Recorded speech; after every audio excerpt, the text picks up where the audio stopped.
ओम नमः सिद्धेभ्यः। ओम नमः सिद्धेभ्यः। ओम नमः सिद्धेभ्यः। मंगलम भगवान वीरो मंगलम गौतम मुनि मंगलम कुंद कुंदाद्यो जैन धर्मोस्तु मंगलम सर्वमंगल मांगल्यम सर्वकल्याणकारकम प्रधानम सर्वधर्माणां जैनम जयतु शासनम जैनम जयतु शासनम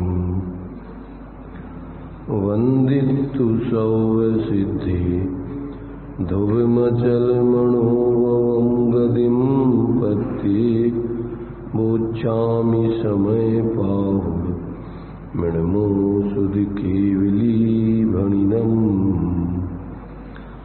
नमः समय साराय श्वानभूत्या चकाशिते चित्स्वभावाय भावाय सर्वभावान्तरच्चिते।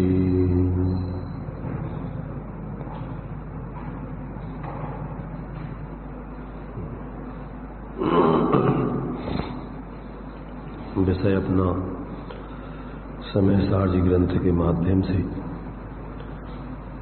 अप्रतिबुद्ध अज्ञानी जीव को समझाने के लिए आचार्य देव इन 3 गाथाओं में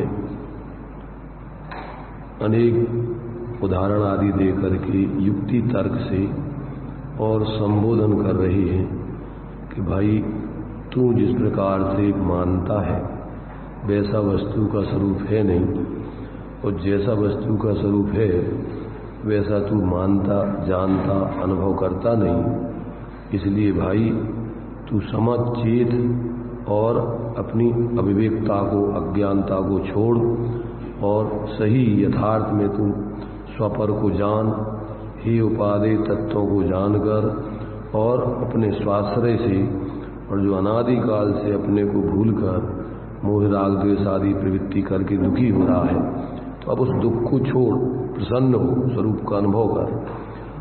ऐसा यहाँ पर बहुत ही कोमल संबोधन में बहुत ही आत्मीय भाषा से सभी अज्ञानी जीवों को ये संबोधन दे रहे।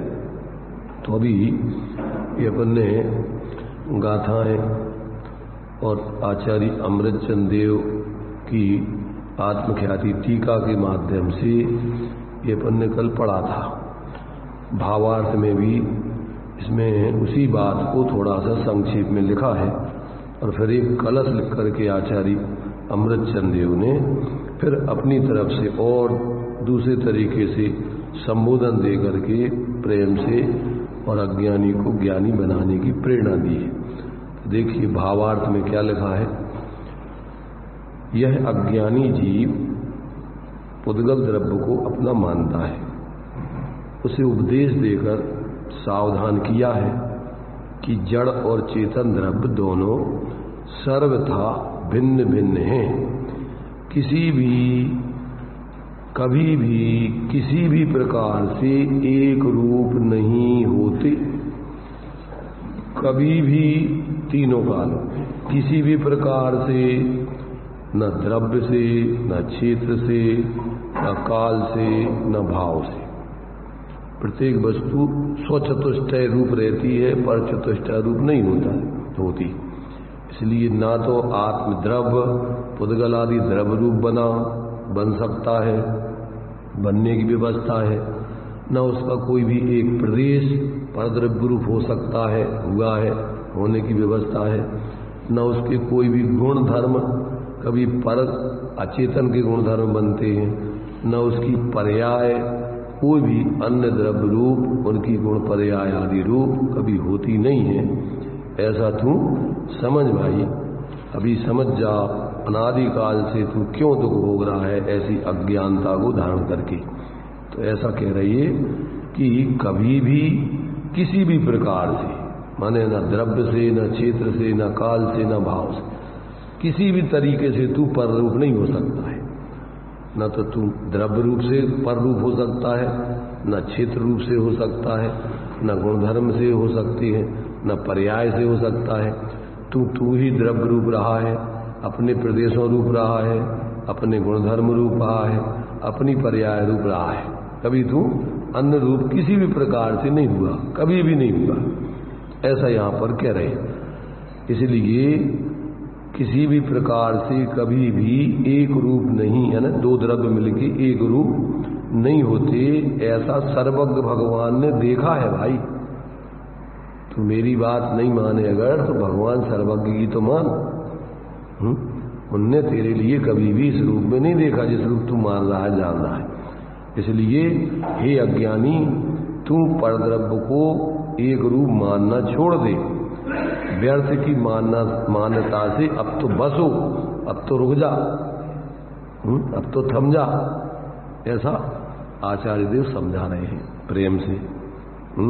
अब उसी बात को एक कलश जो है अमृतचंद्र आचार्य देव ने बड़े ही कोमल संबोधन में आत्मीयता से इसमें संबोधन किया है। देखिए 23 नंबर का कलश है।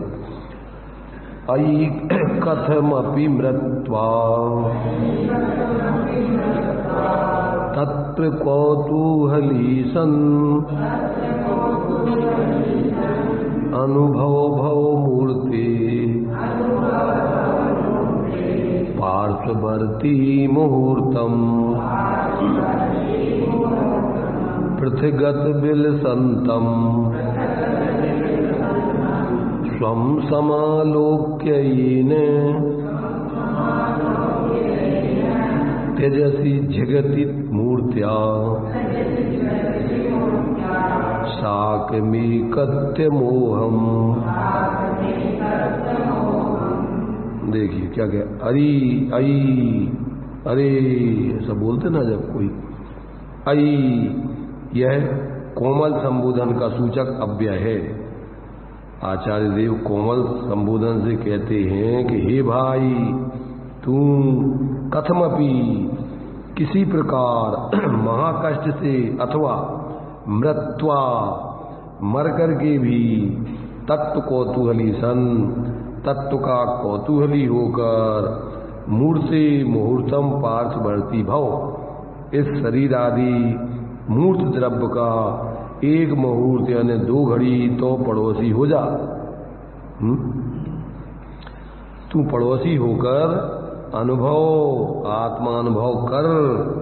माने अगर ये क्षण भर भी आत्मा को अपना पर से भिन्न देखे तो इसके मिथ्यात्व का नाश हो जाए, परंतु अंतर्मुहूर्त कम से कम मिथ्यात्व अनुभव होगा तो अंतर्मुहूर्त, तो कहते कम से कम एक मुहूर्त के लिए आत्मानुभव तो कर। अथ ये ने कि जिससे स्वयं विलसंतम, अपने आत्मा के विलास रूप को, अपने आत्मा के स्वरूप को, अपने आत्मा के खेल को, क्रीड़ा को पृथक सर्व परद्रव्यों से भिन्न समालोक्य देखकर मूर्त्या साकम, इन शरीर आदि मूर्तिक पुद्गल द्रव्यों के साथ एकत्व मोहम, एकत्व के मोह को जगति तेजसी शीघ्र ही छोड़ देगा। यदि एक बार भी तू इस शरीर को अपने से भिन्न पड़ोसी जानकर और तू स्वतंत्र घरधनी अपने को चेतन स्वरूप देख ले, तो तू वास्तव में फिर कभी मोह को प्राप्त नहीं होगा, पुद्गल में एकत्व के भाव को प्राप्त नहीं होगा। ऐसा आचार्य देव अनुभव से बता रहे कि हमने भी ऐसे ही किया था, तो अब हमारा मोह क्षीण हो गया, मोह का नाश हो गया, मोह का अभाव हो गया, और हम अपने आत्मा के अनुभव पूर्वक ऐसा जी रहे हैं। इसलिए भाई तू भी ऐसे ही जी, ऐसे आचार्य देव स्वयं अनुभव करके प्रेरणा कर रहे हैं। भावार्थ में देखो और भी अच्छे से खुलासा किया है। यदि यह आत्मा 2 घड़ी पुद्गल द्रव्य से भिन्न अपने शुद्ध स्वरूप का अनुभव करे, उसमें लीन हो जावे, परिचय के आने पर भी नहीं डिगे, तो घातिया कर्मों का नाश करके केवल ज्ञान उत्पन्न करके मोक्ष को प्राप्त हो जाएगा। यहाँ की भाषा मुझे लग रही थी 48 मिनट एकाग्रता के तब मोक्ष। यहाँ की भाषा नहीं लग रही है, जो छंद में लिखा हुआ, जो उसमें लिखा हुआ है इस श्लोक में या छंद में आचार्य अमृतचंद ने, तो वो उन्होंने जो अंतर मुहूर्त एक मुहूर्त लिखा है, तो एक मुहूर्त में तो बहुत होता है टाइम, और एक मुहूर्त जो अगर टक जाएगा तो अंतर मुहूर्त में केवल ज्ञान हो जाता है। तो ये तो एक मुहूर्त है, उसमें तो केवल ज्ञान प्राप्त करके मोक्ष ही हो जाएगा, ये कह रहे हैं। अगर यहाँ पर कह रहे कि अगर ऐसे एक मुहूर्त टिकेगा तो नियम से केवल ज्ञान हो जाएगा और अनंत भगवान बन जाएगा, सिद्ध बन जाएगा। परंतु यहाँ तो कह रहे आत्मा की ऐसी महिमा है, तो तब मिथ्यात्व का नाश करके सम्यक दर्शन की प्राप्ति होना तो बहुत सुगम है। जब इतने में तो एक मुहूर्त में तो मोक्ष हो जाता है, तो आत्मानुभव करने के लिए तुझे क्षण भर की जरूरत है, इतना एक मुहूर्त की जरूरत कब पड़ रही तुझे? भाव मोक्ष अरहंत दशा सिद्ध, भाव मोक्ष हो गया माने मोक्ष हो ही गया, अरहंत दशा को प्राप्त हो जाएगा तो भाव मोक्ष हो जाएगा तेरा, तो भाव मोक्ष हो जाएगा अंतर एक मुहूर्त में। तो अब अगर तुझे सम्यक दर्शन करना है, ये तो कहते हैं जब कोई चीज इसमें तुम्हारे से पूज्यपाद स्वामी ने उपदेश में दिया है कि जो व्यक्ति किसी चीज को 12 कोस तक या 2 कोस तक ले जा सकता है, उसको आधा कोस ले जाने में क्या तकलीफ है? तो जो आत्मा के अनुभव की ऐसी महिमा है कि एक मुहूर्त तक लीन होने में केवल ज्ञान हो जावे, तो अगर ये थोड़ा सा थोड़े समय के लिए स्वरूप का अनुभव करे तो सम्यक हो जाना है, इसमें कौन सी बड़ी बात है? इसलिए अगर तू थोड़ा सा भी स्वरूप का, क्षण भर भी स्वरूप का अनुभव करेगा तो तेरा मोह का तो अभाव हो ही जाएगा, सम्यक दर्शन तो हो ही जाएगा, और एक मुहूर्त तक अगर लीन हो जाएगा तब तो केवल ज्ञान गारंटी से हो जाएगा, उसमें कहने की जरूरत ही नहीं है। इसलिए उसका भावार्थ खोला है कि जो एक मुहूर्त लिखा है ये तो केवल मोह सर्वथा क्षय करने की बात कह रहे भी, पर यहाँ तो हम दर्शन मोह को अगर तुझे नाश करना है तो कहते उतनी जरूरत नहीं है, थोड़ा सा भी अगर स्वरूप की एक बार क्षण भर को अनुभूति हो जाएगी तो सम्यक दर्शन होना तो बहुत सरल है। तो ये तो उस भावार्थ उस श्लोकार्थ के भाव को मैंने उसमें ये कहना चाह रहे कि अगर तू वास्तव में अगर इतनी देर तक लीन हो जाएगा तब तो केवल ज्ञान हो जाएगा, परंतु तू थोड़ा भी अगर क्षण भर भी अगर स्वरूप का अनुभव कर ले तो आत्मा के अनुभव की ऐसी महिमा है कि सम्यक दर्शन तू के बगैर रहेगी नहीं। ये यहाँ पर तो उस बात को कह रहा है कि भैया अब तो तू इस क्या है किसी भी प्रकार जैसे बने तैसे महाकष्ट से अगर तेरी आयु भी पूरी हो जाए तो चिंता नहीं करना, घाटे का धंधा नहीं है। अगर मरकर माने इसकी साधना में तेरी आयु भी पूरी हो जाए और ये कार्य हो जाए तो घाटे का धंधा नहीं है, क्योंकि आयु तो पूरी हो नहीं है और ये करके नहीं मरेगा, ये करके और आयु पूरी ना करके आयु पूरी हो जाएगी तो कोई फायदा नहीं। यहाँ तो जो कर रहा है सब छूटे गई और आगे चतुर्गति में ही घूमता रहेगा। इसलिए इस कार्य को ही मूल रूप से करने लायक है। कहने का मतलब ये है कि ये कार्य तूने नहीं किया और तो सब करता रहा संसार का काम, क्या नहीं किया संसार में। तो जो कार्य मैंने तू आज अभी लग रहा है कि जी हम कर लेंगे, ये तू अनंतों बार कर चुका है पंच परावर्तन में। अंतिम ग्रेव अगलों की यद पायो अनंत विरिया पद पर सम्यक ज्ञान न लागे। तो आज तक तूने ऐसा आत्मबोध प्राप्त करके सम्यक दर्शन आदि की प्राप्ति नहीं की, इसलिए भाई ये काम ही तुझे इस भाव में करने लायक है। आचार्य देव का कहने का मतलब ये है। अब इसी को आगे तात्पर्य वृत्ति में भी देखिए, आचार्य जयसेन स्वामी भी इसी बात को अपने भाषा में अपने भावों से क्या कहना चाह रहे, इसको भी पढ़ते हैं। देखिए, हाँ 2 घड़ी 24 मिनट की एक घड़ी होती है, तो 48 मिनट माने एक मुहूर्त होता है, वो एक मुहूर्त कहलाता है, और उससे कम वो अंतर मुहूर्त कहलाता है। एक आवली से एक समय ज्यादा और 48 मिनट से एक समय कम, बीच के ऐसे असंख्यातों अंतर मुहूर्त हो जाते। माने सबसे जघन्य अंतर मुहूर्त एक आवली और एक समय, और सबसे उत्कृष्ट अंतर मुहूर्त 48 मिनट में एक समय कम, क्योंकि एक समय माने 48 मिनट हो जाएगा तो मुहूर्त हो जाएगा। तो अंतर माने उसका बीच का, तो कहाँ से अंतर मुहूर्त चालू होता है कि एक आवली से एक समय बढ़े कि अंतर मुहूर्त चालू हो गया। और कहाँ तक अंतर मुहूर्त चलेगा कि 48 मिनट से एक समय पहले पहले तक अंतर मुहूर्त रहेगा। उसके कितने भेद हैं? असंख्यात भेद हो जाते हैं, क्योंकि आवली माने आंख की टिमकार में तो अनेकों आवली हो जाती जितने में आंख की टिमकार लगी। तो इसलिए ये अपन को यहाँ पर समझना चाहिए कि जब तक जीव को ऐसा आत्मबोध नहीं होता, थोड़े क्षण के लिए भी कर ले तो भी इसके अनंत संसार का भाव हो जाएगा। गारंटी है कि अब वो मोक्ष हो गई होगा, उसको रोकने में कोई समर्थ नहीं। अब देखिए तात्पर्य वृत्ति में उसी बात को समझा रहे। अब अप्रतिबुद्ध माने अज्ञानी को आचार्य देव समझाने का उद्यम करते, प्रयत्न करते। अब यहां अन्नान मोहित मदी, यहां से चालू करके 3 गाथाएं। तो अज्ञान से मोहित बुद्धि वाला जीव मज्जमिणम भड़दी पुद्गलम दब्बम, पुद्गल द्रव्य को यह पुद्गल मेरा है ऐसा कहता है। कैसे पुद्गल को मेरा कहता है? बद्धम अबद्धम च बद्ध, देह से संबद्ध या असंबद्ध च, यानी असंबद्ध माने देह से भिन्न पुत्र स्त्री आदि को, और देह से संबद्ध शरीर आदि को। माने जो अबद्ध माने देह आदि शरीर आदि को क्या कहता है?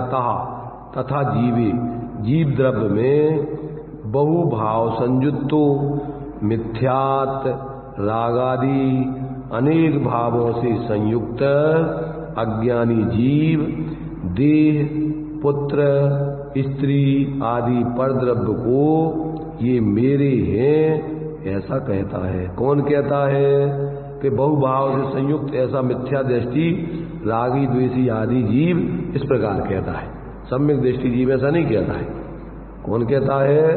कि जो बहुभाव से संयुक्त है, माने जीव द्रव्य में जो मिथ्यात राग आदि अनेक भावों से जो संयुक्त है, ऐसा अज्ञानी जीव देह पुत्र स्त्री आदि पर द्रव्यों को मेरे हैं ऐसा कहता है। माने ऐसे मिथ्या दृष्टि के ही भाव होते हैं, सम्यक दृष्टि को ऐसे भाव नहीं होते। तो ये पहली गाथा है। अब दूसरी गाथा में क्या कह रहे हैं? अब इस बहिरात्मा को संबोधन किया जाता है। रे दुरात्मन सब बन्नू इत्यादि। सब बन्नू नाण दिट्ठो जीवो, सर्वज्ञ के ज्ञान में जीव पदार्थ देखा गया है। कैसा देखा गया है? उपभोग लक्षणों, केवल ज्ञान दर्शन उपयोग लक्षण वाला, ओनली जानने देखने उपयोग लक्षण वाला। चेतन को है उपयोग रूप, और उपयोग उपभोगो द्विअप्पो, उपयोग 2 प्रकार का है, जानने देखने रूप है। तो कहते भगवान ने तो तेरे लिए उपयोग लक्षण वाला देखा अकेला। कब? तो कहते नित्य सदाकाल। कहे कैसा है सो वह जीव? पुद्गल द्रव्य भूदो, पुद्गल द्रव्यत्व को भी, पुद्गल द्रव्य को किसी भी प्रकार से प्राप्त नहीं होता है। भगवान ने तो ऐसा देखा कि जो जीव है वो जानने देखने वाला रहता सदाकाल, वो कभी पुद्गल द्रव्यत्व पने को प्राप्त होते ही नहीं है। जम जिस कारण से भरसी तू कहता है मज्जमिणम कि यह पुद्गल द्रव्य मेरा है, इस प्रकार ये दूसरी। भगवान ने तो तेरे लिए कभी ज्ञान दर्शन उपयोग के अलावा कोई शरीर आदि रूप देखा ही नहीं है, और तू अगर उस रूप हो जाता या भगवान उस रूप तुझे देखते और तू ऐसा कहता तो मानते, परंतु भगवान ने तो ऐसा तुझे कभी देखा ही नहीं है, तो तू ऐसा क्यों मानता है? यदि कि सो वह जीव पुद्गल द्रव्य भूदो, पुद्गल द्रव्य रूप हो जाए जीवो माने जीव, और जीवत्व को आगत यानी प्राप्त, इधरम माने शरीर पुद्गल द्रव्य हो जाए तो सक्कावुत्तम तो कहा जा सकता है ये कि इस कारण से मज्जमणम पुद्गलम दब्बम, यह पुद्गल द्रव्य मेरा है, परंतु ऐसा तो होता नहीं है। अगर भगवान तेरे लिए पुद्गल द्रव्यमय देख लेवे और पुद्गल द्रव्य को जीवमय देख लेवे और तू ऐसा माने, तब तो तेरा मानना जानना सही है। पर भगवान ने तो ऐसा कभी देखा ही नहीं है, तो तेरा मानना तो ये मूर्खतापूर्ण है।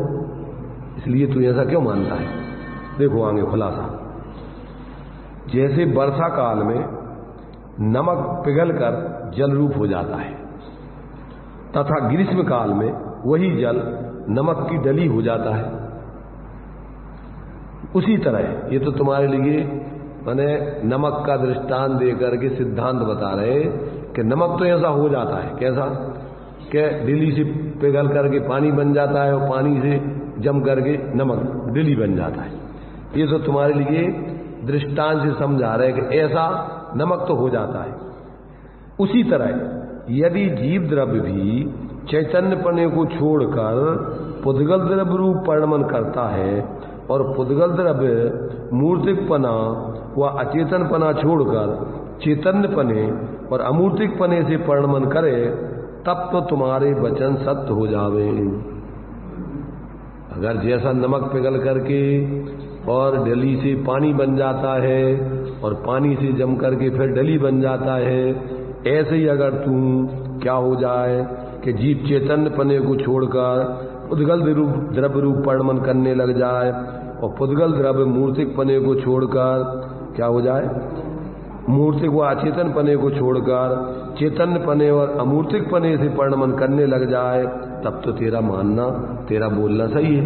परंतु ऐसा तो होता नहीं कभी।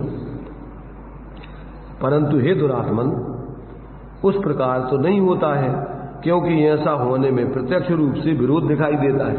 ऐसा तो कोई कभी किसी ने देखा ही नहीं और प्रत्यक्ष अपने हमारे अनुभव में भी नहीं आ रहा है ऐसा। इसलिए जीव द्रव्य देह से भिन्न अमूर्तिक शुद्ध बुद्ध एक स्वभाव सिद्ध है, माने स्वरूप से ही विद्यमान है। उसके लिए कोई कभी भी शरीर आदि अचेतन रूप बना नहीं सकता, बना नहीं है, बनने की व्यवस्था नहीं। ये सिद्ध हो गया कि जीव वास्तव में कैसा है? जीव द्रव्य देह आदि अचेतन परद्रव्यों से भिन्न अमूर्तिक शुद्ध बुद्ध एक स्वभाव रूप, शुद्ध माने राग द्वेष मोह आदि से रहित, बुद्ध माने ज्ञान दर्शन आदि स्वरूप, ऐसा सिद्ध है। वो स्वभाव से ही ऐसा है। इस प्रकार देह और आत्मा के भेद ज्ञान को जानकर मोह के उदय से उत्पन्न होने वाले समस्त विकल्प जाल को त्याग कर निर्विकल्प चैतन्य चमत्कार मात्र निज परमात्म तत्व में भावना करना चाहिए, ऐसा अभिप्राय है। क्या कहना चाह रहा है ऐसा बता के आचार्य देव? क्या कोई बाप अपने बच्चे को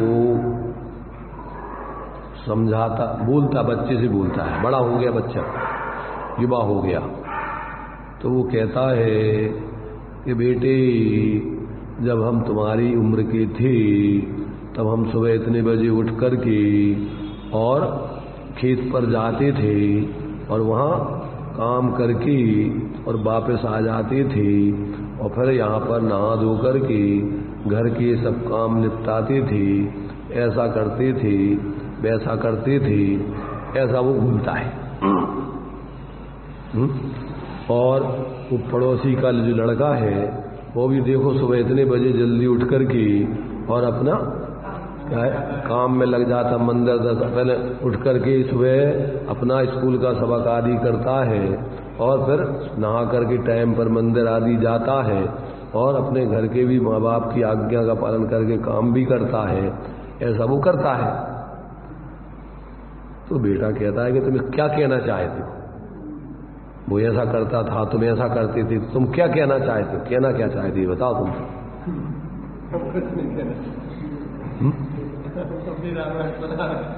क्या कहना चाहते तुम? अब हम क्या कहना चाहते, अब तुम समझ लेना क्या कहना चाहते। ये कह रहे ना आचार्य देव कि हम कह रहे हैं कि भैया भगवान ने ऐसा देखा है जीव को, सभी जीवों को ऐसा देखा है, ऐसा नहीं देखा है। तो शिष्य कह के तुम क्या कहना चाहते? तो आचार्य कह रहे हैं कि भैया तू भी जीव द्रव्य को देह से भिन्न अमूर्तिक शुद्ध बुद्ध एक स्वभाव सिद्ध है, इस देह और आत्मा के भेद ज्ञान को जानकर मोह के उदय से उत्पन्न होने वाले समस्त विकल्प जाल को त्याग कर निर्विकल्प चैतन्य चमत्कार मात्र निज परमात्मा में भावना कर, ऐसी करना चाहिए, ऐसा मेरा अभिप्राय है। और क्या कहना चाहिए? भगवान को बता करके भगवान तो भगवान बन गए, और जितने ज्ञानी वे ऐसा अनुभव कर रहे हैं, तो अब तेरे लिए तू मूढ़ है, तो तुझे कह रहा है कि तू भी ऐसे अनुभव कर। और क्या कहना चाहे, और क्या बताना चाहे बता, और कुछ? भाई तू ऐसी मूर्खता क्यों कर रहा है? जब भगवान ने आत्मा को ऐसा देखा नहीं, और ज्ञानी भी ऐसा जानते अनुभव करते नहीं, और हम भी ऐसे ही अनुभव कर रहे, तो तू भी ऐसा पागलपन का काम क्यों कर रहा है? मूर्खता के काम क्यों कर रहा है? तू भी ऐसे अनुभव करना, तू भी तो जीव ही है ना, तू क्यों भ्रम में पड़ा हुआ है? ये कहना चाह रहे आचार्य कहते। आज हमारा आशा ही है, इस प्रकार अप्रतिबुद्ध अज्ञानी को संबोधन करने के लिए ये 5वें स्थल में 3 गाथाएं कही हैं आचार्य देव ने। सब जीवों को, अज्ञानी जीवों को, अप्रतिबुद्ध को समझा रहे हैं। ये किसी और ऐसा नहीं समझना किसी जाति पाति संप्रदाय, किसी व्यक्ति या किसी बेस वाले विशेष व्यक्ति को या किसी विशेष व्यक्ति को समझा रहे हैं। किसको समझा रहे हैं? सारे अज्ञानी जीवों को आचार्य उपदेश दे रहे हैं। तब किसको पढ़ना चाहिए ग्रंथ? देखो इसमें आगे अभी आ रहा है, और ये भी दे रहे कि सभा में उपदेश सुनने में कुछ ज्ञानी भी बैठते हैं, अज्ञानी भी बैठते हैं। इसमें आगे जब ये जीव अधिकार पूरे होने वाला होगा, तो इसमें आगे जब विस्तार से खुलासा करेंगे, तो इसमें इन्होंने खुलासा किया है कि जब ये जो नाटक के रूप में ये ग्रंथ लिखा गया है, तो इसमें जो है आगे जो ये आगे जो समझाएंगे, तो उसमें किसको समझाएंगे? तो कहते हैं उसमें जो सुनने वाले हैं, देखो यहां पर 98 पेज निकाल लीजिए।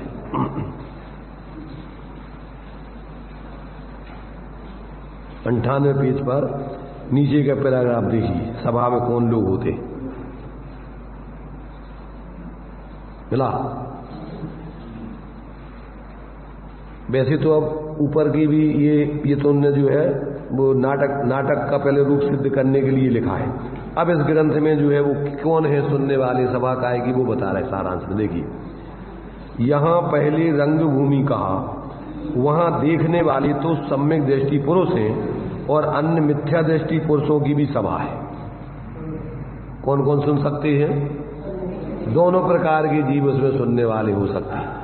समुसण में गणधर आदि ऐसे 4 ज्ञान के धारी भी हो सकते हैं, और अप्रतिबुद्ध ऐसे मिथ्या दृष्टि जीव भी हो सकते हैं। तो कहते हैं उस सभा में मिथ्या दृष्टि पुरुषों की भी सभा है, उनको दिखलाते हैं। नृत्य करने वाले जीव अजीब पदार्थ है, जीव और पुद्गल नाचे हमें। अब ये तुम्हें नाटक समय सार में नाटक का रूप बना करके और तुम्हें अब भेद विज्ञान कराने के लिए समय सार लिखा गया है। तो किन के लिए? तो अब देखो उनके लिए ये मिथ्या दृष्टि सम्यक दृष्टि दोनों पुरुष है। नृत्य करने वाले जीव और अजीब पदार्थ है, और दोनों का एक पना कर्ता कर्म आदि उसके स्वांग है। ये जो कर्ता कर्म अधिकार दिया जाएगा और जो अधिकार है, इनमें क्या है? जीव अजीब के स्वांग बताए जाएंगे कि किस प्रकार वे एक दूसरे का स्वांग धारण करके रूप धारण करके आते हैं, और नाटक में व्यक्ति समझ नहीं पाता है तो भ्रम में पड़ जाता है। तो देखिए यहां क्या कह रहे कि जीव अजीब पदार्थ है, दोनों का एक पना कर्ता कर्म पना आदि उसके स्वांग है। जीव अजीब एकत्व बुद्धि पूर्वक आए और कर्ता कर्म के एक दूसरे के रूप को लेकर के आए, ये सब उसके स्वांग है। नाटक में नकली रूप धारण करते हैं ना, तो वो सब उसके स्वांग है। उनमें वे परस्पर अनेक रूप होते हैं, 8-10 रूप होकर परिणमन करते हैं। सो वह नृत्य है। वहां सम्यक दृष्टि दर्शक जीव अजीब के भिन्न स्वरूप को जानता है। वह तो इन सब स्वांगों को कर्मकृत जानकर शांत रस में ही मग्न रहता है, और मिथ्या दृष्टि जीव अजीब के भेद नहीं जानते, इसलिए वे इन स्वांगों को ही यथार्थ जानकर उसमें लीन हो जाते हैं।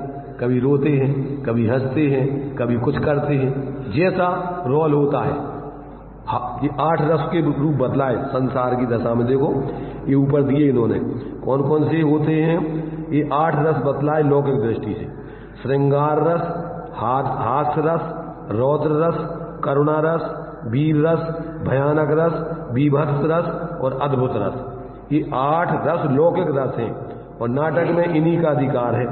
9वां रस है शांत रस, जो कि अलौकिक है, नृत्य में उसका अधिकार नहीं है।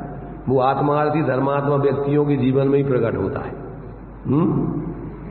तो इन रसों के स्थायी भाव, सात्विक भाव, अनुभावी भाव, व्यभिचारी भाव और उनकी दृष्टि आदि का वर्णन रस ग्रंथों में है, वहां से जान लेना। सामान्यतया रस का अभिप्राय क्या होता है, रस किसे कहते हैं, रस की परिभाषा बता रहे। हमें तो रस आ गया, मजा आ गया, मजा का परिभाषा बता रहे। देखिए रस का यह स्वरूप है कि ज्ञान में जो ज्ञेय आया उसमें ज्ञान तदाकार हुआ, उसमें पुरुष का भाव लीन हो जाए और अन्य ज्ञेय की इच्छा नहीं रहे, उसका नाम रस है। 8 प्रकार से जो वीर रस की जब कविताएं, कहानी और जब प्रवचन, जब कोई उपदेश देता है तो सैनिकों के पांव फड़कने लगते, उनको इस प्रकार की धुनें बजाई जाती हैं ताकि वो युद्ध के मैदान के लिए तैयार हो जाए। कि देश के पीछे मर बैठते हैं वे जवान, वे वीर गति को प्राप्त होते हैं। इस प्रकार से उनको वीर रस की बातें और कविताएं आदि सुना करके और बिल्कुल ऐसा एक मानो शब्दों के गीयों में और उसके अर्थ में ऐसे तल्लीन हो जाएंगे कि मानो अब ये युद्ध की भूमि में जाकर के पूरे शत्रु को जीतेंगे। तो ये रस की परिभाषा, रस माने जो ज्ञेय ज्ञान में आवे, उसमें अपने भाव बिल्कुल तन्मय हो जावे, लीन हो जावे, तब रस आता है।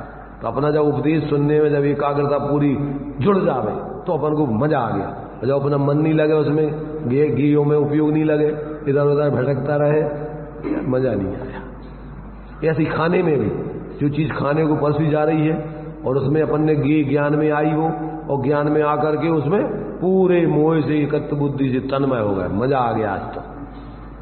अब ये कह रहा है मिथ्या दृष्टि तो ऐसा सब में लीन हो जाता है, और सम्यक दृष्टि क्या करता है, सम्यक दृष्टि उसमें भेद विज्ञान रख के शांत रस में ही मग्न रहता है। वो है ना, लौकिक रसों में मस्त नहीं होता है। तो कह रहे हैं विभत्स माने घिनौनापन, नहीं जानते विभत्स, सम्यक दृष्टि को निर्विचिकित्सांग होता है, वो घृणा नहीं करता है शरीर आदि की कोई भी किसी प्रकार की।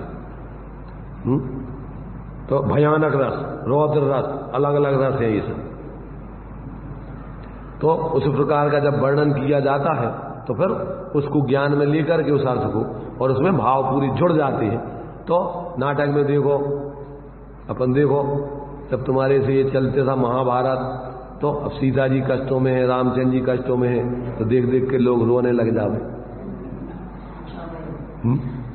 तो बिल्कुल उन गीयों को जो चित्र दिख रहे हैं साक्षात जैसे बिल्कुल रामचंद्र जी हो, और उनमें बिल्कुल पूरे जैसे इनके ऊपर ही कष्ट आ गए हो और बिल्कुल पूरे रोने लग जाए, आंसू बहाने लग जाए। सारे लोग जो है रोड बंद हो जाए, शादियां बंद हो जाए, भावरे रुक जाए, पूरा व्यक्ति इतना पूरा उसमें सराबोर हो जाए। इसका रस है। तो कहते हैं कि सम्यक दृष्टि तो क्या करता है कि सम्यक दृष्टि तो इन स्वांगों को ही, माने मिथ्या दृष्टि तो स्वांगों को एक माने एक सही जान करके उसमें लीन हो जाता है, परंतु सम्यक दृष्टि इन स्वांगों को यथार्थ जानकर, उन्हें सम्यक दृष्टि यथार्थ स्वरूप बतलाकर, उनका भ्रम मिटाकर उन्हें शांत रस में लीन करके सम्यक दृष्टि बनाता है। मिथ्या दृष्टि क्या करते हैं, जो भी गेय दिखते हैं उन गेयों में एकत्व मत करके उनमें लीन हो जाते हैं, मिथ्यात्व रूप परिणमन करने लगते हैं। और सम्यक दृष्टि तो उनके भेद को जानता है, उन स्वांगों को स्वांग जानता है, इसलिए क्या करता है, वो कर्म कर जानकर अपने शांत रस में ही मग्न रहता है। वो अपने स्वरूप की दृष्टि ज्ञान लीनता को नहीं छोड़ता। जो भी गेय ज्ञान में आते हैं उन सबसे अपने को भेद विज्ञान करके शांत रहता है। मिथ्या दृष्टि जीव अजीव आदि के भेद नहीं जानते, इसलिए वे इन स्वांगों को ही यथार्थ जानकर उसमें लीन हो जाते हैं। उन्हें सम्यक दृष्टि यथार्थ स्वरूप बतलाकर जीव अजीव का, उनका भ्रम मिटाकर, जग सुहित का सब अहित हर, श्रुति सुखद सब संशय हरे, भ्रम रोग हर, जिनके वचन मुख चंद्र ते अमृत झरे। तो उनका भ्रम मिटाकर उन्हें शांत रस में लीन करके सम्यक दृष्टि बनाता है। उसकी सूचना रूप में रंगभूमि के अंत में आचार्य देव ने मज्जंतु इत्यादि इस श्लोक की रचना की है। वह अब जीव अजीव के स्वांग का वर्णन आगे क्रम से अब विस्तार में करेंगे। तो इसमें क्या है कि नृत्य कुतूहल तत्व को मरिय भी देखो धाय, और निजानंद रस में छको आन सबे छिटकाए। क्या कहना चाह रहे कि कौतूहल में भी, कुतूहल बस भी, जैसे बच्चों को कुतूहल होता है ना जानने का, कुतूहल बस भी तत्वों को जानकर मर पच करके भी अपने तत्वों को देखो जानो और अपने निजानंद रस में ही छको, लीन हो जाओ, उसमें मस्त रहो। छक जाओ माने उसी को पी पी करके कहते ना भाई हम तो छक गए माने तृप्त हो जाओ। इस प्रकार से आन सभी छिटका है, आन सभी मूर्ता के विचारों को भावों को छोड़कर और एकमात्र अपने स्वरूप के ही आनंद में लीन होकर के उसमें मस्त रहो, ऐसी आगे प्रेरणा। तो आगे जो है ये तो विस्तार में, अभी मतलब ये है कि उपदेश सुनने का अधिकारी कौन है, सवाल तो ये चल रहा है, किसको उपदेश दिया जा रहा है। अभी तो देखो सम्यक दृष्टि भी सुनेगा, परंतु वो भेद विज्ञान यथार्थ जानते हुए वो शांत रस में ही रहेगा। और मिथ्या दृष्टि तो जानता नहीं है जीव अजीव कर्ता कर्म अधिकार आदि, भोक्ता भोग्यपने आदि को, जीव अजीव पुण्य पाप आदि को, वो सब जैसे वो देखता है ज्ञान में कि, और उसी प्रकार से वो अपने को मान करके उसी में लीन हो जाता है। तो अनादिकाल से अपने स्वरूप का तो ज्ञान में बनाया नहीं है। अनादिकाल से अजीब आदि आश्रव आदि बंद आदि तत्वों को ही उसने ज्ञान का ज्ञ बनाया है, और उन्हीं में एकत्व मत करके लीन होकर के चतुर्गति की पात्र बना रहा है। तो अब आचार्य कह रहे हैं कि भैया तू जीव अजीब की भेद विज्ञान करके उनको पहचान कर, इनमें इन स्वांगों में एकत्र बुद्धि मत कर।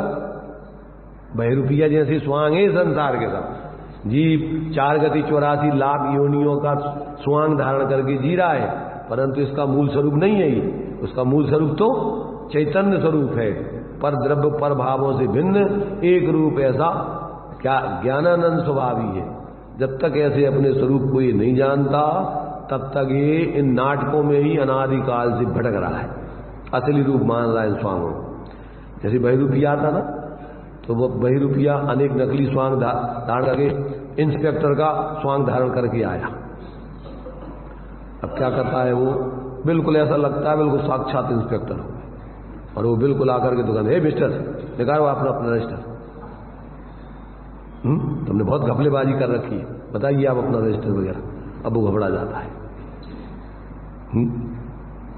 होता ऐसा नहीं होता। अगर वो समझ ले बे, अरे तू जा आगे जा, क्या नाटक है, अरे अच्छा चाय के लिए पैसा, नाश्ता के लिए पैसा दे, तो अपना जो नकली स्वांग है उस नकली स्वांग को छोड़ करके असली रूप में यहाँ अपन, अरे तुम बहरूपिया हमें बना रही है, तो इंस्पेक्टर है रे क्या। तो अब नाटक करेगा वो, बोलेगा मिस्टर निकालो तुम अपना रजिस्टर बताओ हमें। क्या कहेगा, बैठ जाएगा कोने में, ये चाय माय पिला दो यार, नाश्ता करा दो।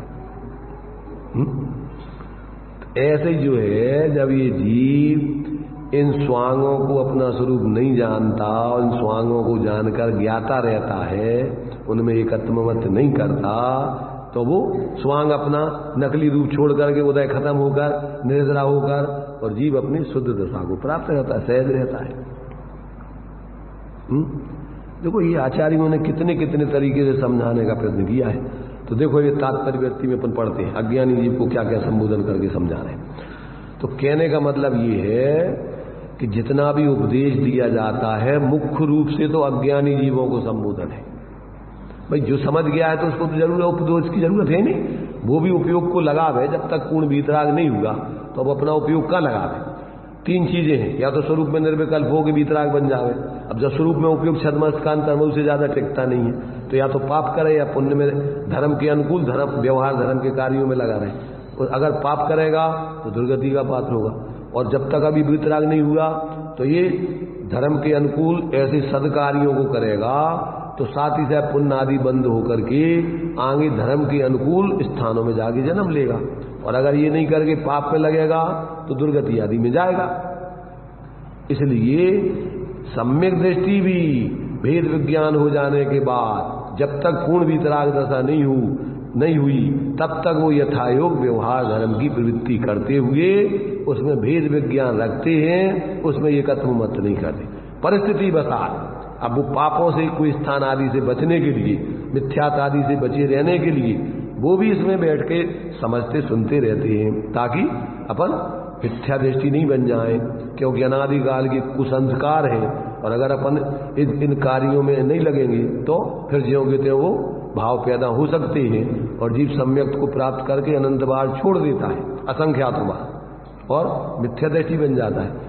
इसलिए जागृत बने रहने के लिए उसको भी गहराई से स्वाध्याय करते रहने चाहिए, सत्संग करते रहना चाहिए। कब तक? कि जब तक वो पूर्ण वीतराग दशा को प्राप्त नहीं हो जाए। तो दोनों के लिए जरूरी है, किनको?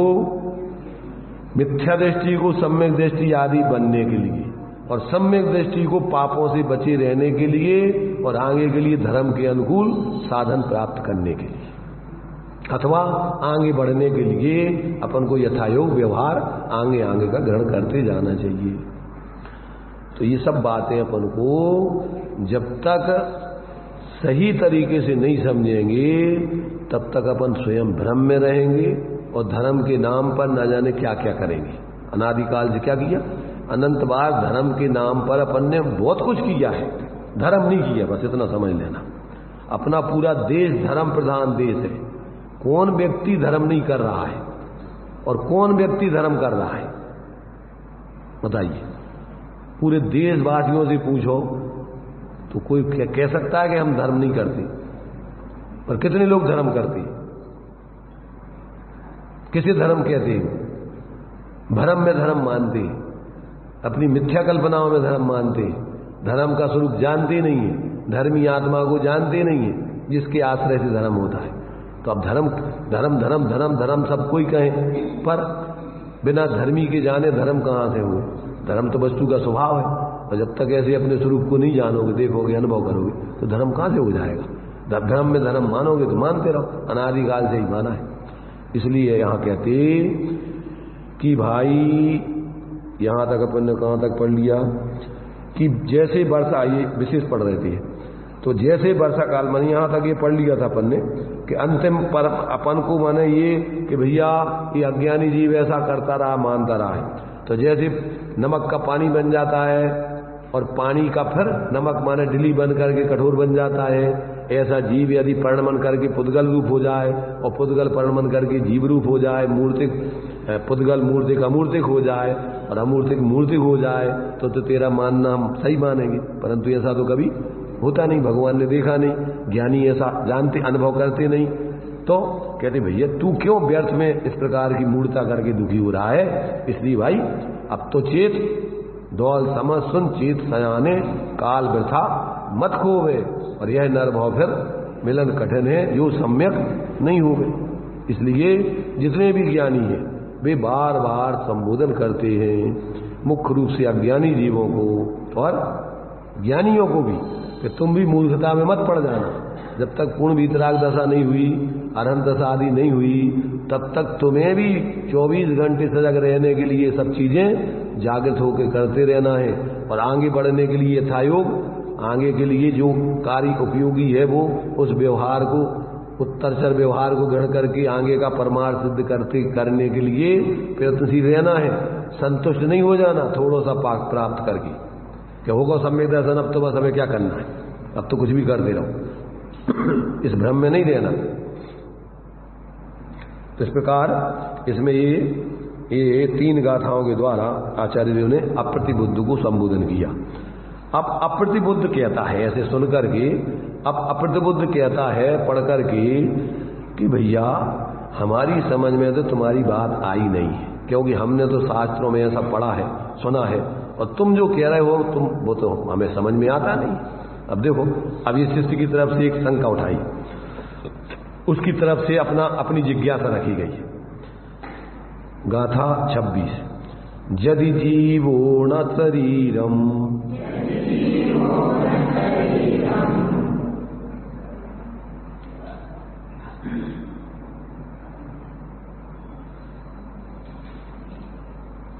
इसमें जो है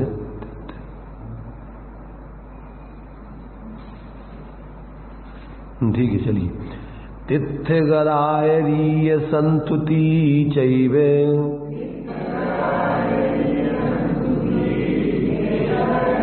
सव्वावि हवदि मिच्छा तेन दु आदाहवदि देहो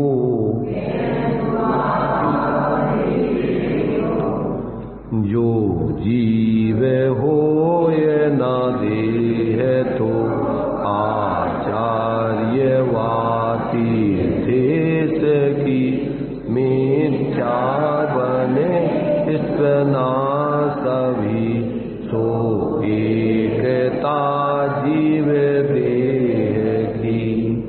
अब देखिए क्या कह रहा है।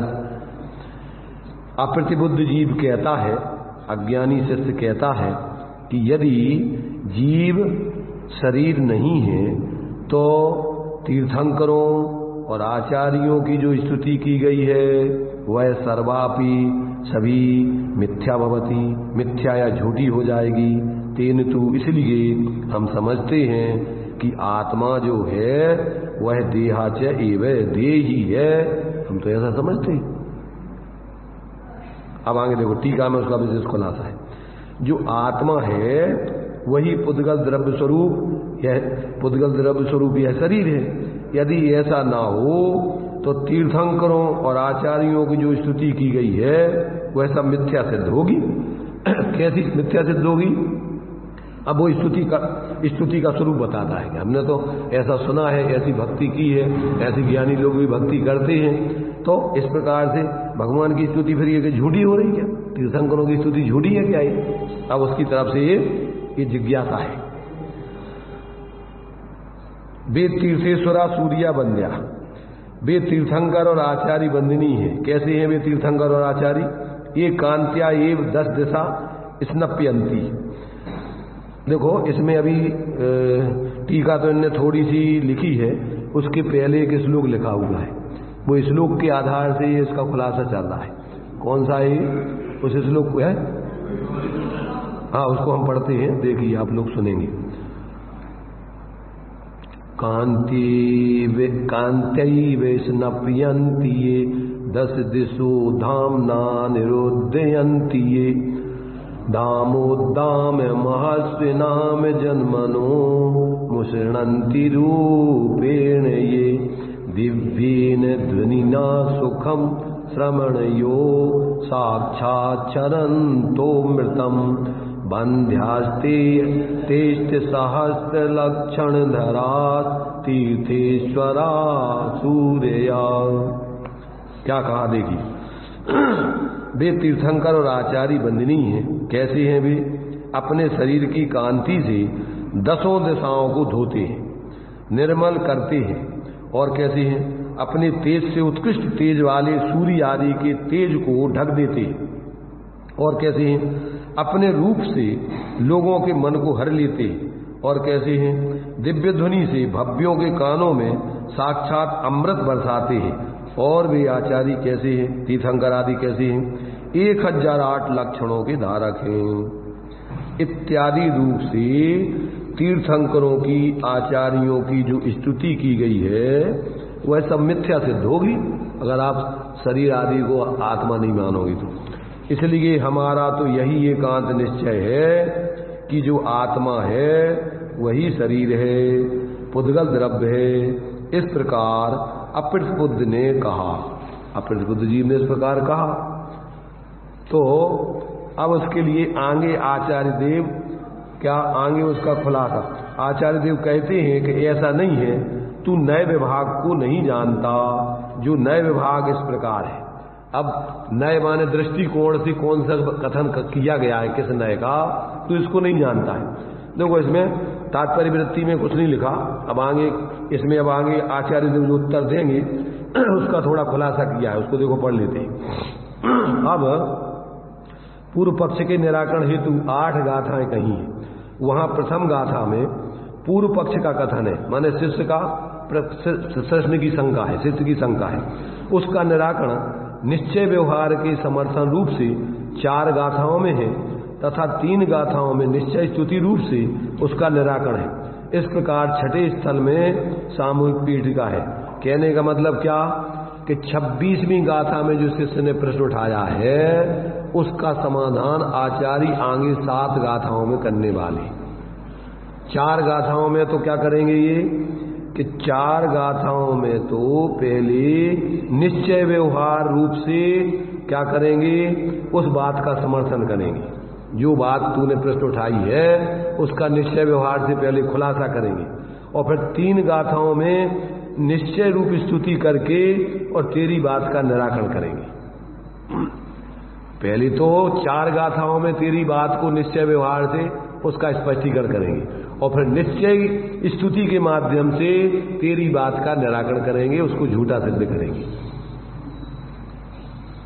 देखिए आगे, अब सर्वप्रथम यदि जीव शरीर का एक पना है तब तो तीर्थंकर आचार्य स्तुति निरर्थक ऐसा प्रतिबुद्ध ज्ञानी का पूर्व पक्ष है। हे भगवान, माने उसी की टीका जो जयसेन आचार्य देव ने तात्पर्य में लिखी है वो हम पढ़ रहे हैं अभी। यदि जीव शरीर नहीं है तो अब देखो क्या है, अपन पढ़ते हैं व्यवहार से, क्या पढ़ते हैं, 2 गोरे 2 सांवरे रे, 2 हरिया 2 लाल, 16 कंचन वर्ण के बंधु उन्हें त्रिकाल। उसी बात को यहां पर इन्होंने थोड़ा सा टीका में लिखा है। तिथराय संस्तुति, अरे ये क्या है, एक कुंदेन्दु तुषार हार धवलऊ, अर्थात 2 तीर्थंकर कुंद पुष्प की तरह लाल, 2 चंद्रमा के समान, चंद्रमा या बर्फ के समान सफेद वर्ण वाले हैं इत्यादि। माने सब जो है इन्होंने लिखा ना, 2 कुंदेन्दु, तो माने ये कैसे हैं वो, कुंद पुष्प की तरह लाल, और तुषार माने काले 2, और कैसे हैं, और 2 हरे, और धवलग माने 2 हरे। इस प्रकार से 2 गोरे 2 सांवरे, 2 हरिया 2 लाल, और 16 कंचन वर्ण के बंधु ने त्रिकाल, जैसा अपन पढ़ते हैं व्यवहार से। तो कहते हैं जो इस प्रकार से लिखा है कि भगवान इस प्रकार से इन वर्ण वाले होते हैं इत्यादि स्तुति की जाती है। और देश कुल जाई शुद्धा, देश से कुल से जाति से शुद्ध, इस प्रकार आचार्यों की स्तुति की गई है कि जो आचार्य कैसे होते हैं, देश से कुल से जाति से शुद्ध होते हैं, वे आचार्य होते हैं। सब्बा भी अवधि मिथ्या, तो देश कुल जाति तो इस शरीर के आधार से है, और तुम कह रहे शरीर आदि की स्तुति जो है मिथ्या है, झूठी है, तो कहते फिर ये सारी स्तुति वगैरह झूठी हो जाएगी, तुम ऐसा कह रहे तो इस प्रकार से सारी स्तुति मिथ्या, माने सब मिथ्या हो जाएगी। इसलिए वास्तव में आत्मा दे ही है, ऐसी मेरी एकांत से मान्यता है, अनेकांत से नहीं। कैसी? एकांत से मैं तो ऐसे ही मानता हूं कि आत्मा शरीर आदि रूप ही है। इस प्रकार ये पूर्व पक्ष अज्ञानी अप्रतिबुद्ध शिष्य की तरफ से ऐसा प्रश्न उठाया गया। अब उसका समाधान कितनी गाथाओं में है? 7 गाथाओं में आचार्य समाधान कर रहे हैं। पहले तो निश्चय व्यवहार से नए विभाग से वस्तु स्वरूप समझाएंगे, और फिर निश्चय स्तुति करके उसकी बात को मिथ्या सिद्ध करेंगे, उसका निषेध करेंगे। ये बात 7 गाथाओं में सिद्ध कर रहे हैं। देखिए 7 गाथाएं लिखना पड़ी आचार्य देव को, क्योंकि अनेकांत से उसकी सिद्धि करना है। एकांत से उसने कहा मैं तो एकांत से ऐसे ही मानता हूं, तो कहते भाई अनेकांत से मान तो तेरी बात कथनचित सत्य है, परंतु एकांत से तू मान रहा है तो तेरी मान्यता मिथ्या है। उस बात को 7 गाथाओं में सिद्ध कर रहे हैं। अब देखिए 27वीं गाथा में क्या लिखा है इन्होंने, बौहार नौ भासदी जीवो, बौहार नौ भासदी जीवो, देहो याहवदि खलु एको, नदु निश्चयस्य जीवो,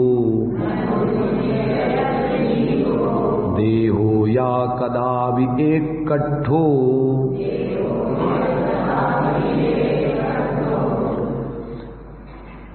जीव देह दोनों एक हैं, यह वचन है व्यवहार का, निश्चय विषय तो जीवेदि कदापि एक पदार्थ न।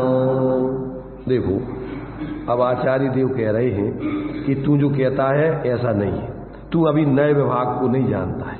जो नए विभाग इस प्रकार है, अब ये नए से खुलासा कर रहे हैं। व्यवहार नय तो यह कहता है कि जीव और शरीर एक ही है, किंतु निश्चय नय के अभिप्राय से जीव और शरीर कभी भी एक पदार्थ नहीं है। क्या कहा कि अगर तू व्यवहार से संयोग की अपेक्षा ऐसा कहता है तो तेरा कहना सही है, परंतु तू यदि निश्चय से ऐसे ही एकांत से जीव और शरीर एक ही मानता है तो तेरा मानना मिथ्या है। तो जिस शरीर में जीव रह रहा है उपचार से जीव को उस रूप कहो, कौन सा न्याय लगेगा इसमें? अनौपचारिक असद्भूत व्यवहार से अगर जीव देह को एक कहो तो चल जाएगा, क्योंकि संयोग की तरफ से कथन किया जा रहा है और व्यवहार में अज्ञानियों को समझाने के लिए संयोग की तरफ से कथन कह के और परमार्थ को समझाया जाता है। अपन बोलते घी का घड़ा लाओ, काय का घड़ा लाओ, घड़ा काय का होता है? पर जिस घड़े में घी रखा है उस घड़े को उपचार से घी का कहते हैं, तो उपचार से घी का कहने में कोई दोष नहीं है, परंतु तू परमार्थ से घी का ही मत समझ लेना, घड़ा तो मिट्टी का है। ऐसे ही शरीर तो पुद्गल का है, जिस शरीर में आत्मा रह रही है तो मनुष्य जीव, त्रियंश जीव, एक इंद्रिय जीव, दो इंद्रिय जीव, उपचार से कहने में कोई बुराई नहीं। और व्यवहारी को समझाने के लिए ऐसे ही कहा जाएगा जब भाई वो समझ पाएगा। अब उससे कौन निश्चय से कि भैया घी ले आओ, तो कहे कहाँ है घी? तो घी घी में है। निश्चय से तो घी कहाँ रहता है? वो किसी में नहीं रहता, अपने में रहता है। तो अब कैसे ले आएगा? वो कहाँ जाने? घी कहाँ? घी तो दिखाई नहीं था उसको। तो अब क्या कहोगे कि आपको व्यवहार से कहना पड़ेगा कि वो घी का घड़ा लाओ, पर बताया जाएगा कि जो घड़ा है सो वो काय का है? मिट्टी का है। घी घड़ा वास्तव में घी का नहीं है, परंतु घी रखा होने से उसी घड़े को व्यवहार से घी का कहते हैं और निश्चय से उसी घड़े को मिट्टी का कहते हैं। देखो क्या कहेंगे निश्चय से उस घड़े को? निश्चय से तो जो वस्तु जिसकी है, जिस रूप है, उसी को उसी रूप कही जाती है। तो निश्चय से जीव कैसा है? चेतन स्वरूप है, और व्यवहार से 4 गति 84 लाख योनियों में घूम रहा है जिन शरीरों में, तो व्यवहार से उन शरीर आदि रूप है। मनुष्य, त्रयंश, एक इंद्री, दो इंद्री, तीन इंद्री, चार इंद्री, ये सब कहा जाएगा। तो ये कोई मिथ्या नहीं है, पर कब नहीं है मिथ्या? जब अनेक कान से तू वस्तु समझे, और ये कान से उसने कहा मैं तो देह और आत्मा को एक ही मानता हूं, तो तेरी मान्यता सम्यक है, मिथ्या है। तो निश्चय व्यवहार झगड़ने के लिए है कि समझने के लिए? अपन लोग क्या कर रहे हैं? तो अपन को तो समझा तो नहीं, समझाना किन को है? जो समझ रहे हैं उनके लिए तो ठीक है, वो भी समझे कि भाई अपन सही समझ रहे हैं, अपन को कोई भ्रांति नहीं है। परंतु जो नहीं समझ रहे हैं उनको भी तो समझाना है ना, और उनको भी जो समझदार है वे भी तो समझा सकते हैं कि भैया तू निश्चय व्यवहार लड़ने झगड़ने के लिए थोड़ी है, ये तो समझने के लिए। तो अपन ये निश्चय व्यवहार की पार्टी बंदी करके क्यों मूर्खता कर रहे हैं? जो समझ गए, समझ रहे हैं, वे समझा सकते हैं उनको कि नहीं? ये कह रहे ना कि जो सम्यक दर्शियों की सभा है वे सम्यक दर्शियों मिथ्या दर्शियों को समझाते हैं कि भैया देख बात तो ऐसी है कि जो बहरूपिया है ये सही वो नहीं है। तू सोच रहा है कि ये तुम्हारा वो आ गया इंस्पेक्टर नहीं है, जो जानकार दूसरा दुकानदार है, और जो नहीं जान रहा वो घबरा रहा था, तो आकर के वो कहेगा तू घबरा मत, समझाएगा कि नहीं समझाएगा? तो अपन ऐसा कर सकते कि नहीं? जो लोग ऐसी पार्टी एकांत से निश्चय व्यवहार की पार्टी बना के आपस में लड़ झगड़ रहे, तो अपन उनको समझा सकते कि नहीं?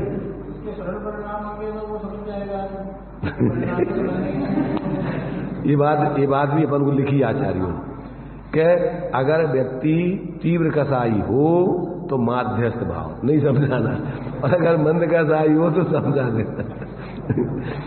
समझे ना? किसको समझाना? तीव्र कसाई जो लठ लेके तू हमें समझा रहा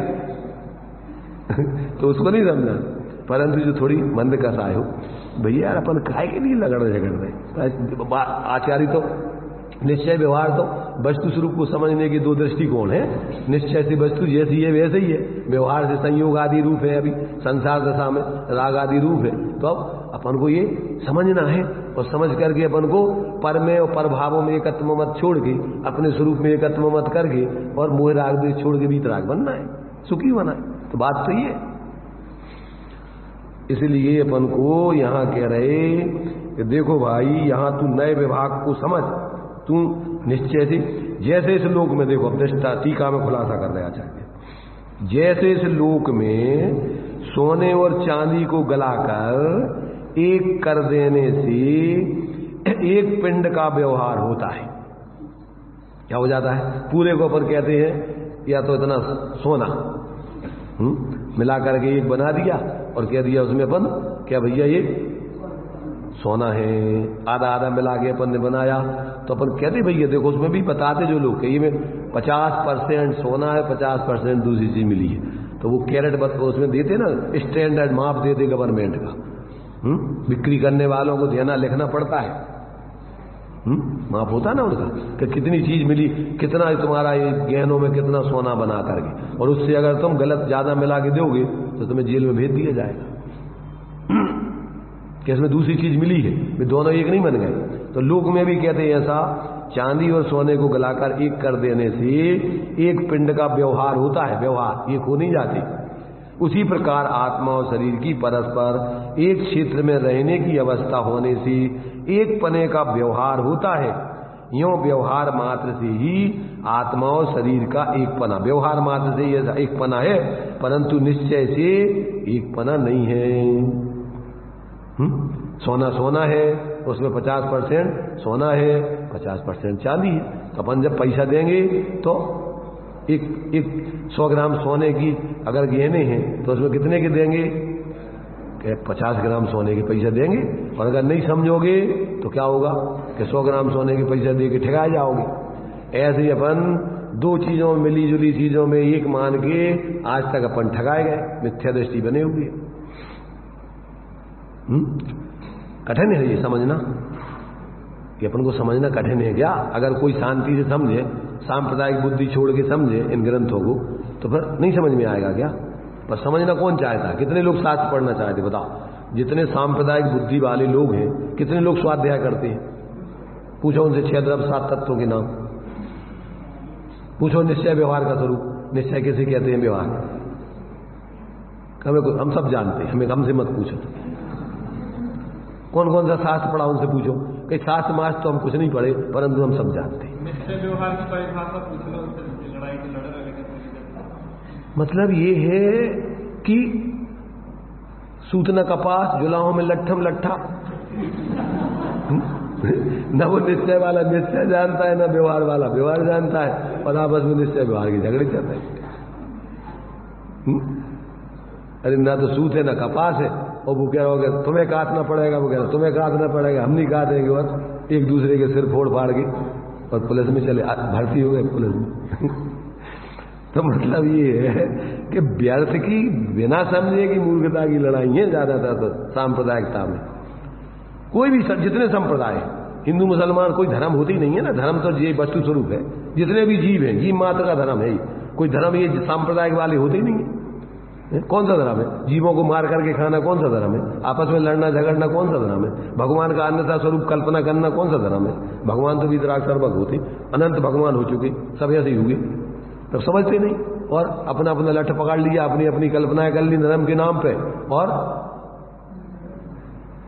जिंदाबाद जिंदाबाद, जैन धर्म जिंदाबाद, हिंदू धर्म जिंदाबाद, मुसलमान धर्म जिंदाबाद। तो मतलब समझते मरते कुछ नहीं, और जबरदस्ती नेता बने और आपस में लड़ते झगड़ते एक दूसरे को जरूर।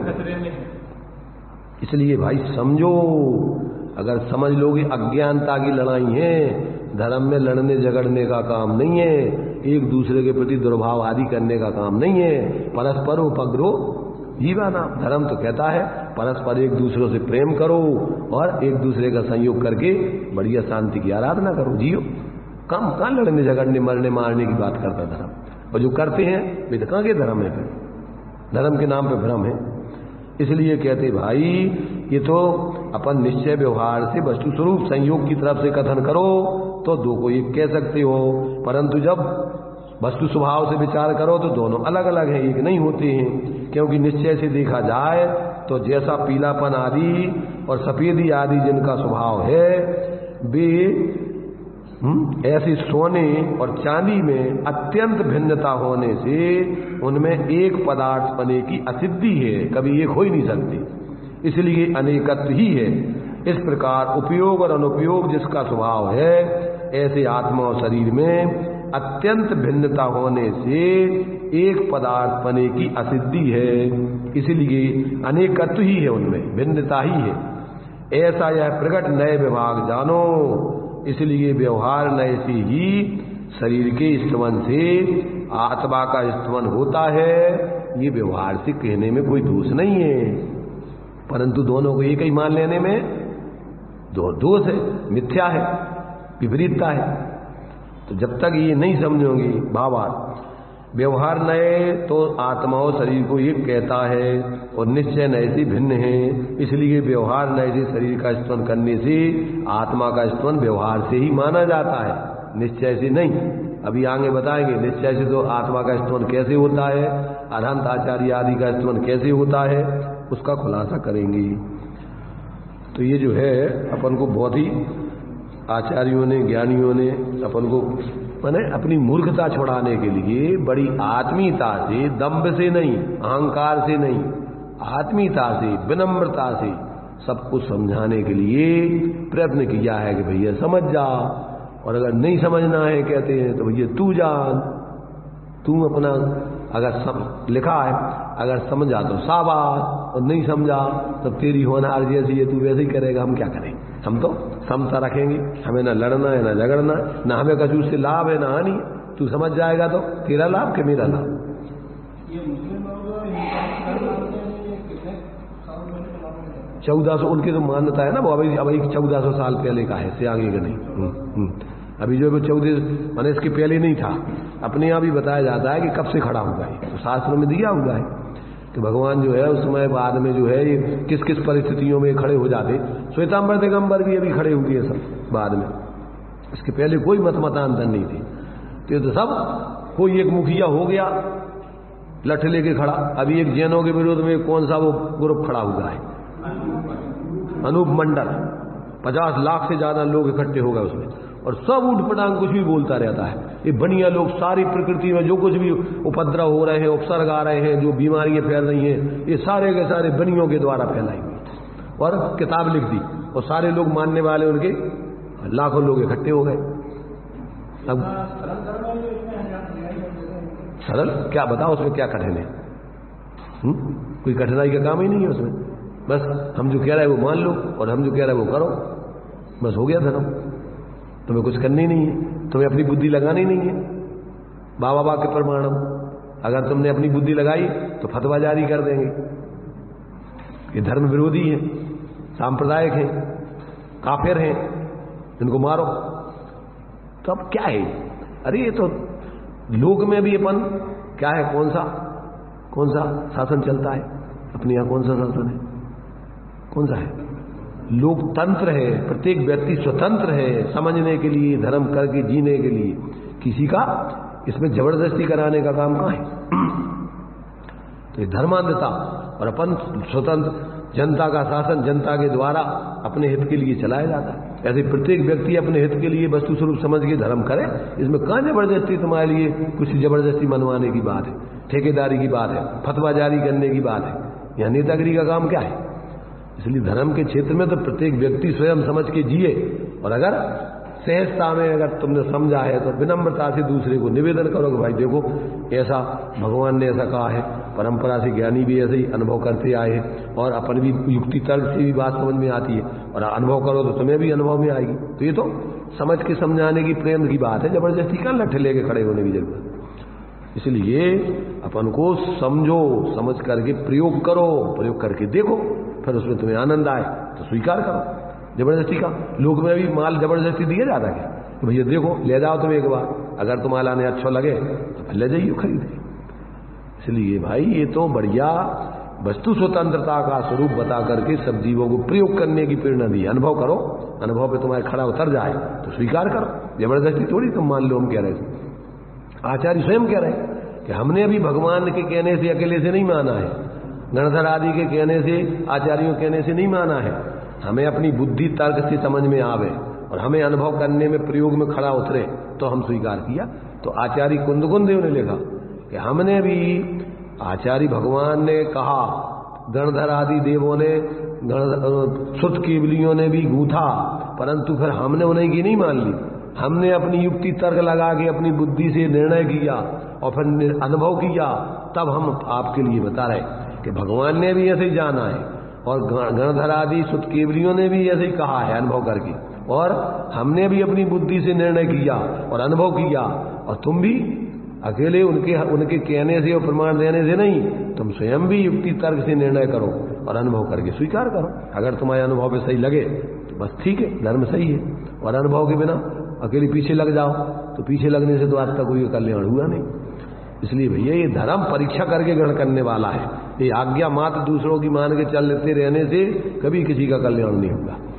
इस प्रकार से ये अपन को आचार्य देव ने शिष्य के प्रश्न का सम्यक प्रकार से नए विभाग समझाकर समाधान किया कि ये कथन कौन सी विवक्षा से मानो तो सही है और किस विवक्षा से इसको समझने में गलत है।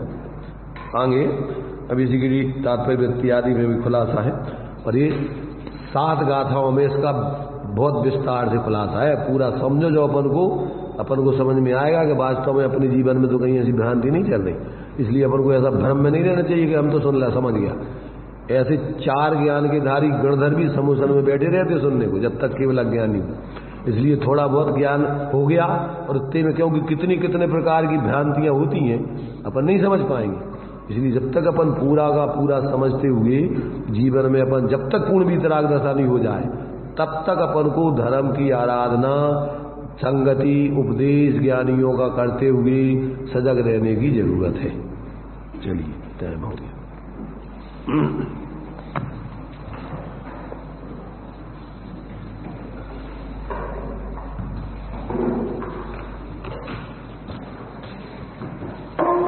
ऐकथमपि मृत्वा तत्को तूहलीसन् अनुभवो मूर्ते पार्श्ववर्ती मुहूर्तम् प्रथगत विलसन्तं समालोकयेन त्यजति जगति मूर्ता शाकमेकत्य मोहम्। आचार्यों की करुणा, कितने वात्सल्य से प्रेम से समझा रहे हैं, नाना युक्ति तर्क द्वारा समझा रहे हैं कि देखो तुम जीव हो, तुम्हारा उपयोग लक्षण है, शरीर अजीब है, अन्नद्रव अजीब है, उनका अनुपयोग लक्षण है, अर्थात वह उपयोग लक्षण से रहित हैं। उपयोग लक्षण वाला जीव अनुपयोग लक्षण वाला अजीब कभी हो नहीं सकता। अनुपयोग लक्षण वाला अजीव उपयोग लक्षण वाला जीव कभी हो सकता नहीं है। त्रिकाल में जैसे नमक पिघल के पानी हो जाता है, पानी ठोस होके नमक हो जाता है, इस तरीके से एक दूसरे में परिवर्तित हो जाते हैं। लेकिन उपयोग लक्षण वाला जीव अनुपयोग लक्षण वाला अजीव कभी नहीं होता, और अनुपयोग लक्षण वाला अजीव उपयोग लक्षण वाला जीव नहीं होता। यहाँ आचार्य देव कह रहे हैं अमृतचंद स्वामी कि मौत की कीमत पर भी इस तत्व को समझो, क्योंकि इसको समझे बिना पार पड़ने वाला नहीं है। और अगर तुम इसको समझ के एक मुहूर्त शरीर से पृथक रह के आत्मा की अनुभूति कर लोगे तो मोक्ष हो जाएगा। लेकिन अभ्यास चाहिए। यहाँ नीचे कह रहे हैं तो फिर सम्यक दर्शन कितनी सी छोटी बात है, और हम सोच रहे हैं कि आत्मा की अनुभूति बहुत कठिन है। यहाँ पे आचार्य देव समझा रहे हैं कि बहुत सरल बात है। इसमें 2-3 शब्द बहुत मुख्य हैं, उसको विचार करते हैं। इसमें एक दुरात्मन शब्द आया, हे दुष्ट आत्मन। इसके अलावा आत्मपंसन, आत्मपंसन माना होता है आत्मघाती। इसके बाद एक शब्द आया तत् सर्वथा प्रसीद, सब प्रकार से प्रसन्न हो। देखो जैसा हमने बताया था कि माँ डांटती भी है और पचकारती भी है। तो पहले कहा तू दुरात्मन है, तू आत्मघाती है। कब तक? जब तक यह बात नहीं समझता, और जब समझ लेता है तो तू प्रसन्न हो जा। इसके आगे गाथा में फिर पुनः शिष्य ने एक शंका खड़ी करी कि आप जो बात कह रहे हैं कि शरीर अलग है और आत्मा अलग है, तो उन्होंने कहा कि फिर तीर्थंकर आदि की स्तुति जो हम करते हैं देह आश्रित, संयोग आश्रित, तो वह झूठी हो जाएगी। तो उसके पुष्टि रूप एक कलश भी अमृतचंद स्वामी ने उसी प्रश्न को पुष्ट करने के लिए कहा। उसके बाद फिर गाथा आई कि उसके गाथा के पहले एक बहुत महत्वपूर्ण वाक्य कहा कि देखो तू नए विभाग को नहीं जानता। इस प्रकार से जब तक विचार चलता है तो उन्होंने कहा कि तू नए विभाग को नहीं जानता है, तो नए विभाग अनभिज्ञयोसी, तू नए विभाग से अनभिज्ञ है। यह जो कथन कहा जाता है कि शरीर और आत्मा एक है, जो व्यवहार का कथन है, और शरीर आत्मा पृथक है, ये परमार्थ का कथन है। ऐसी सुंदर बात हमें त्यागी साहब के माध्यम से मिल रही है। वास्तव में हम शीघ्र ही अपना हित करें। ऐसी मंगल बात।